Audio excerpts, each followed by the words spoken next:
I'll get right into it though. Baylor Scheierman though. My G League guy. I've watched him all year in Maine. They actually come back to the expo on Thursday, so I'll be there. But Baylor. It was that first three in the first, and it was just electric. That's what Shireman does in the G League. And then you saw him with a steal in the first, and then we want to talk about that buzzer beater in the third. Looked like Peyton Pritchard out there. But one thing I gotta say, and I think I'm gonna sound like a mockingbird because I think I said it on one of the post game shows, or it might have been the podcast I did with David. But a thing about Baylor Shireman, and a thing you guys gotta know is Baylor Shireman is doing exactly what he does. Like his good nights, I think he had was it 15 or 14 his other time, whatever, when he had a good game.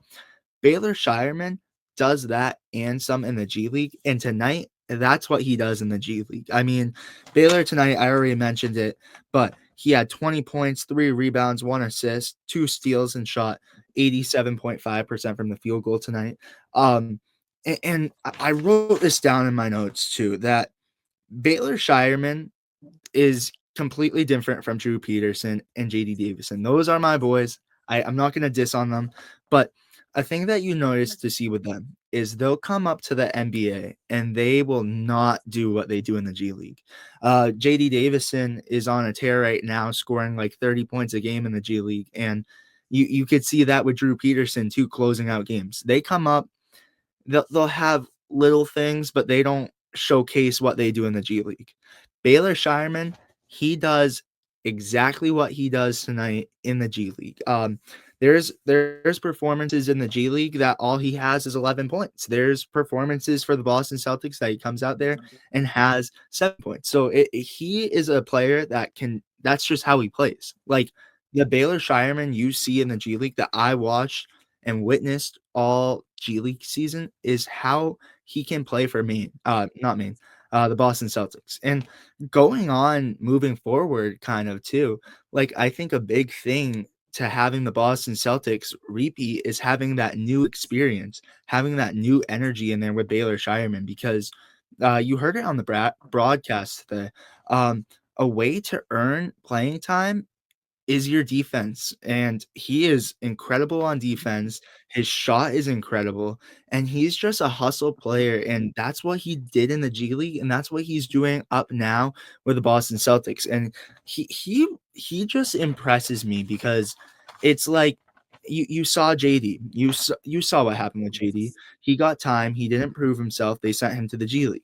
Baylor Scheierman, they're giving him time, and he's like, all right, if you guys are going to give me time, I'm going to show you exactly what I do in the G League. I'm going to give you a heart and hustle. And that's exactly what he did. But other than that, I think Drew Holiday, you already mentioned it. Drew Holiday had only 12 points, but still that was enough to kind of back up for it. He had 6 rebounds and 8 assists. And Pritchard didn't do much, 10 points. Derek White, 18 points, five rebounds, 4 assists, 1 block. Derek White too.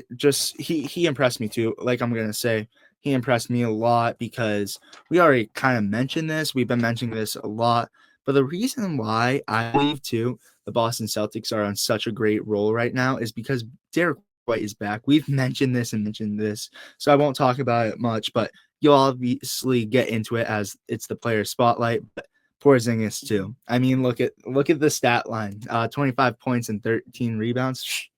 You can't get over it.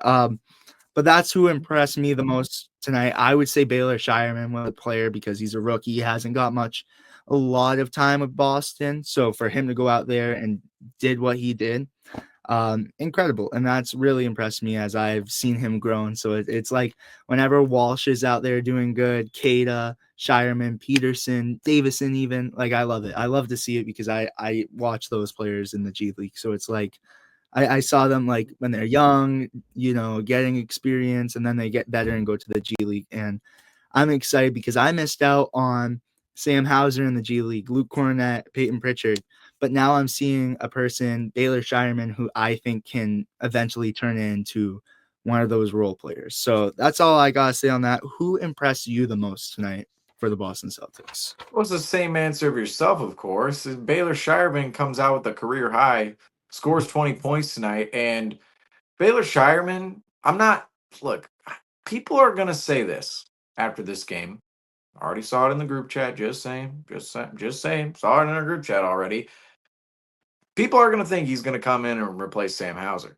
That's just what they Yeah. think. Yep. That's what they're going to claim here is Baylor Scheierman is that guy to replace Sam Hauser. Here he comes, our next Sam Hauser. That could very well be true in the future. Sam Hauser replacing, or sorry, Baylor Scheierman replacing Sam Hauser within the lineup, and maybe the um the totem pole of importance for the Boston Celtics later on in time, considering Sam Hauser's contract to some of his play this year. Baylor Scheierman much more team friendly with the rookie deal contract on the books. But Baylor Scheierman tonight comes out and scores 20 points, and he has his best game of the season. The only one that rivals this is the 76ers game from a couple of weeks ago. But Baylor Scheierman tonight, I will say this: I'm not gonna overreact over one game and say, oh, he's gonna replace Sam Hauser. Oh, all these playoff minutes are coming his way. But I will say we were talking about Baylor Scheierman. We were talking about Torrey Craig, two potential players. Even Jordan Walsh, we'll throw him into that Yeah. equation as well. Three potential players: Walsh, Scheierman, Craig, who could potentially take some minutes from Sam Hauser come playoff time, or take minutes from maybe somebody within the rotation higher up during the playoffs as a rotation player off the bench, because that's what ultimately Sam Hauser is doing. So if you're taking Sam Hauser's minutes, you're taking somebody else's minutes, like say Tatum or Brown or whoever, right?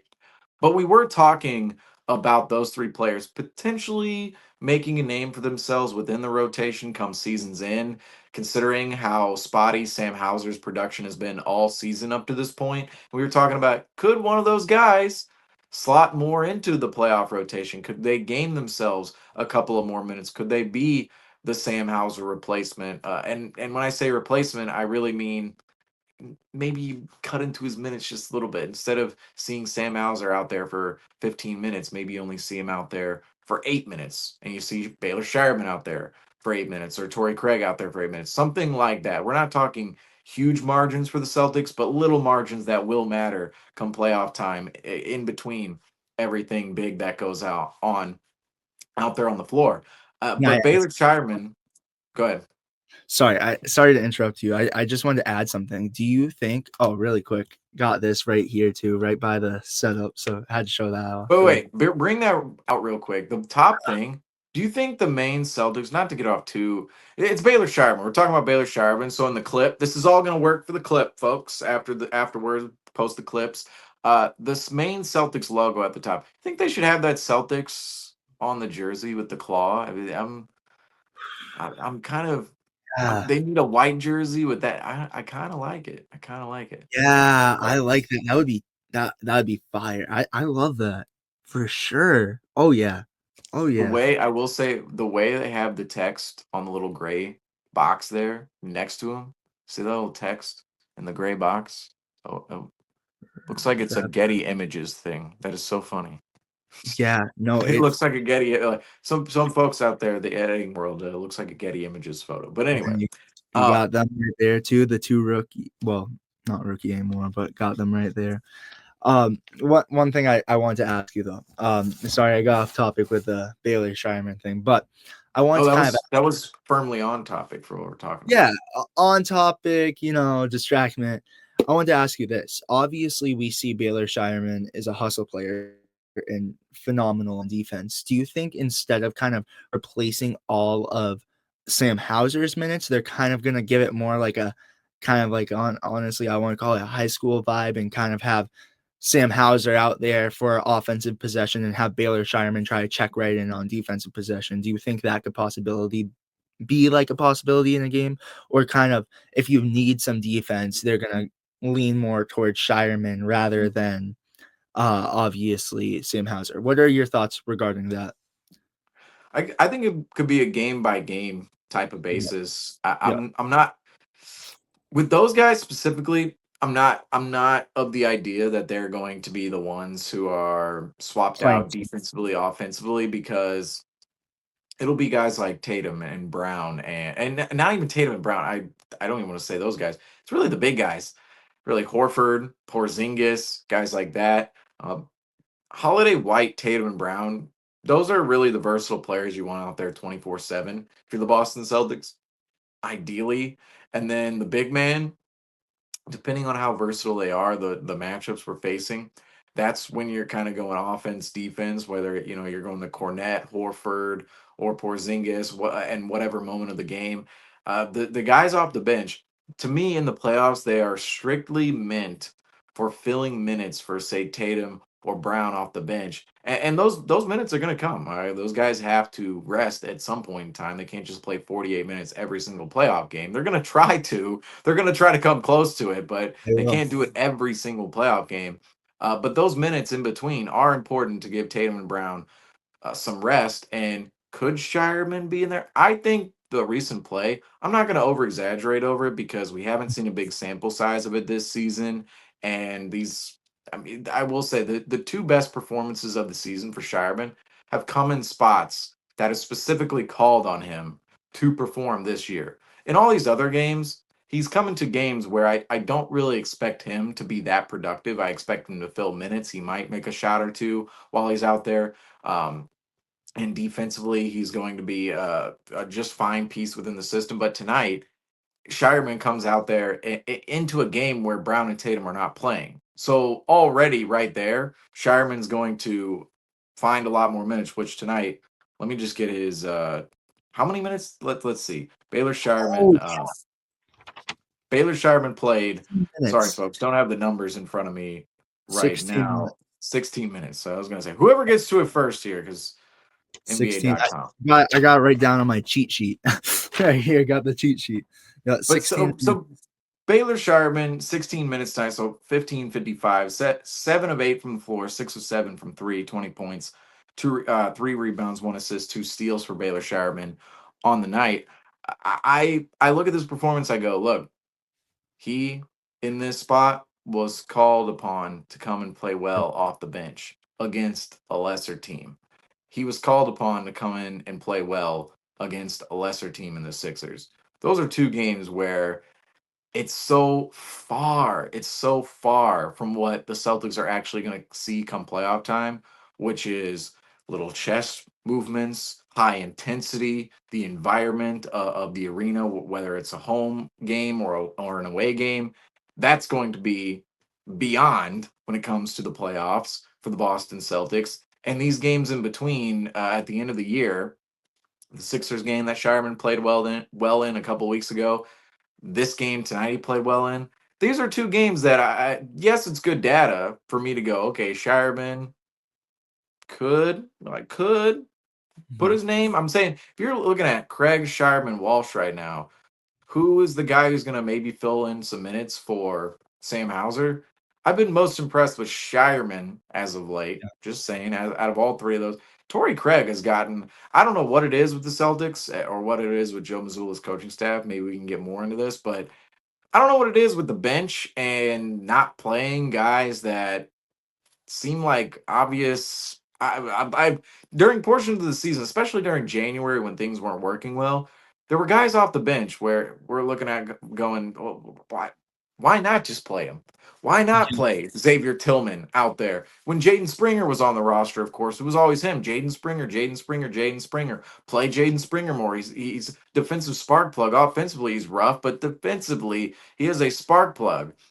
Now it's Torrey Craig. I mean, Torrey Craig in these games, I am very shocked to see how often Torrey Craig isn't playing on the floor for the Boston Celtics, and that's the biggest thing for him because right now tonight plays 8 minutes, eight Yeah. minutes, and that could be because maybe he's an older player, maybe you're saving a little bit of mileage on him, but I would have him ramp up a little bit more come playoff time if you really intend on using him more than 8 minutes in a game like tonight.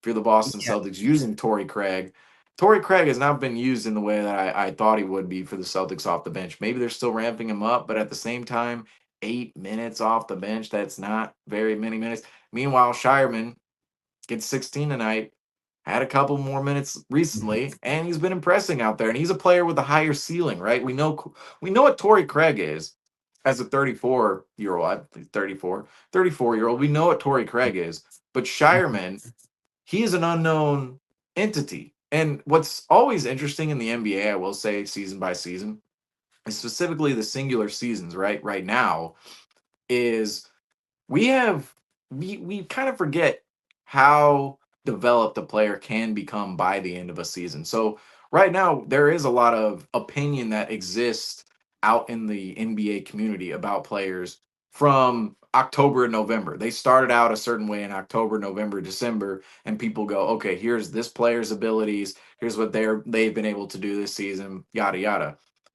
Now it's into March. Those players have had another 3 months plus to develop, and maybe they've added a little bit to their game. Maybe their shot seems to be flowing a little bit more, a little silky smooth, more reps in the gym. It's all about repetitions in the gym with everything.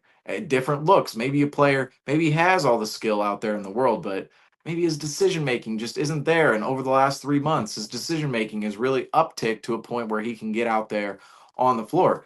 Players will develop within an NBA season, especially young players. And Scheierman, I believe, is that player right now that for the Boston Celtics, we thought could play some minutes with this team, being a more NBA ready prospect this year.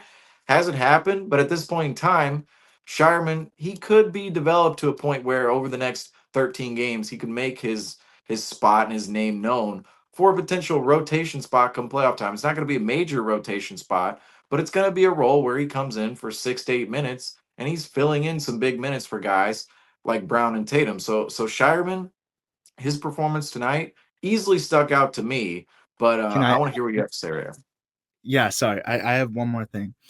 You talked about that kind of the development, and I hated when I went to the main Celtics games earlier this season. I hated what they did to him and Anton. They would start them out on the bench. Baylor did not start for a couple of games. I feel like they even started Anton over him a couple times, and I was like, why are we starting Baylor on the bench? Like, what's going on? I'm looking at it a little more, and I think they wanted to kind of start him off and get him used and adjust to getting off the bench. I don't think that's the complete reason. I think they wanted to see what he could provide for them. But at the same time, I'm gonna look at it in this mindset. I'm gonna say that they knew that, look, you're gonna come off the bench for the Boston Celtics, so you gotta get used to that role. I think a thing that they may have messed up with JD Davison is I didn't go to his games when he first started there, but I'm sure they started him right from the get-go.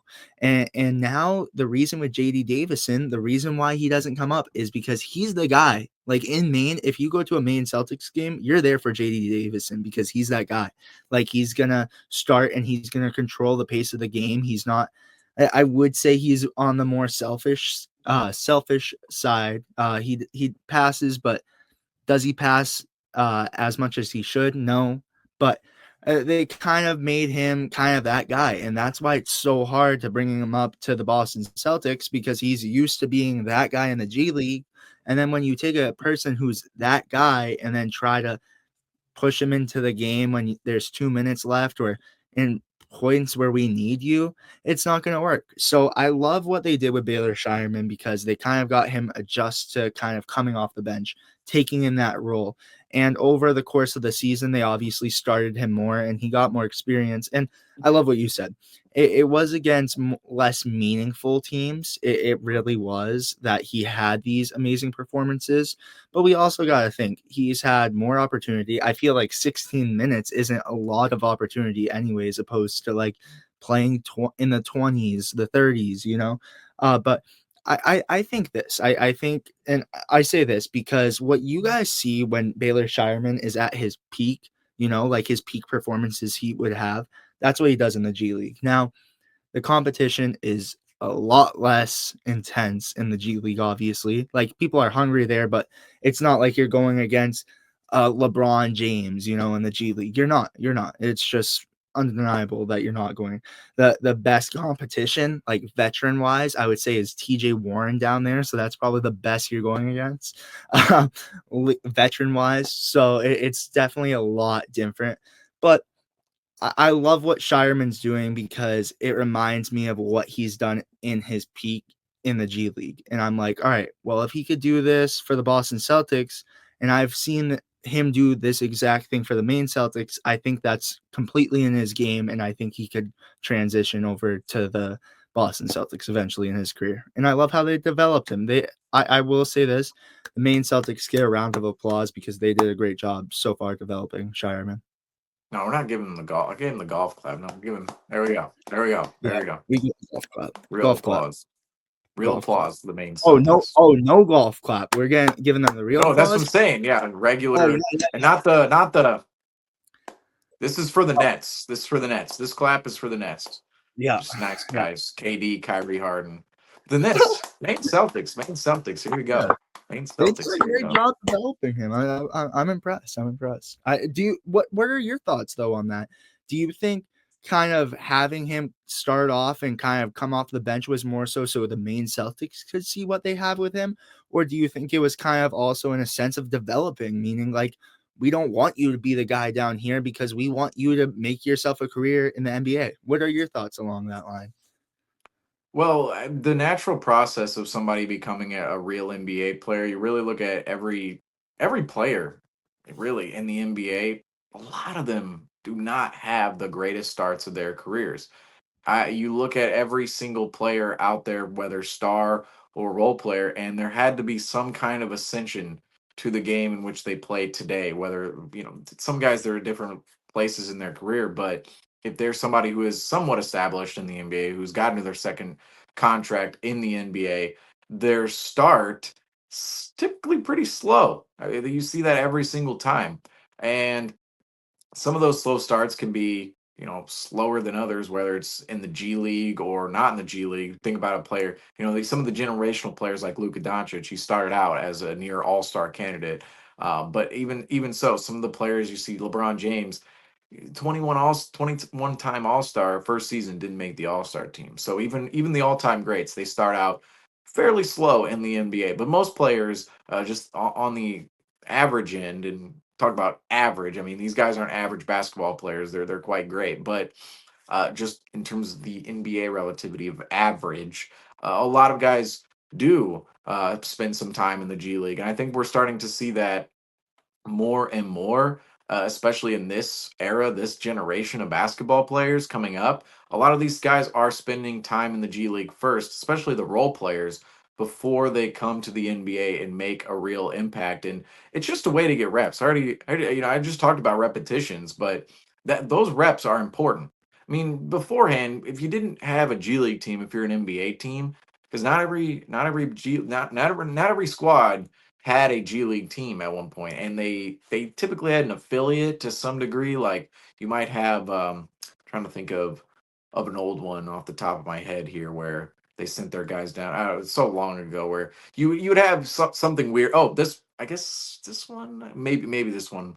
Um, I believe the Nuggets used to send their players to the Pistons G League squad. I might be mistaken on that, but it was things like that where you would see, like, you would see you would see another team send, so like you'd have the Miami Heat, the Sioux Falls Skyforce, you might have, the Grizzlies send their G Leaguers up there. Obviously now you have the Memphis Hustle, but that's what I'm saying. Nowadays every team is supposed to have their own G League team, whereas beforehand a lot of teams, they didn't quite have the G League affiliate. They didn't have the whole process set in stone, and they didn't have as many two-way contracts either. The three two-way contracts, that's new upon the new CBA. You only had two two-way contracts beforehand, and even before the two-way contracts, you had zero. You didn't have any two-way contracts. So nowadays, you have those three spots on your roster at the end, even after your standard spots, for those guys who are going to go develop down in the G League, typically second round rookies,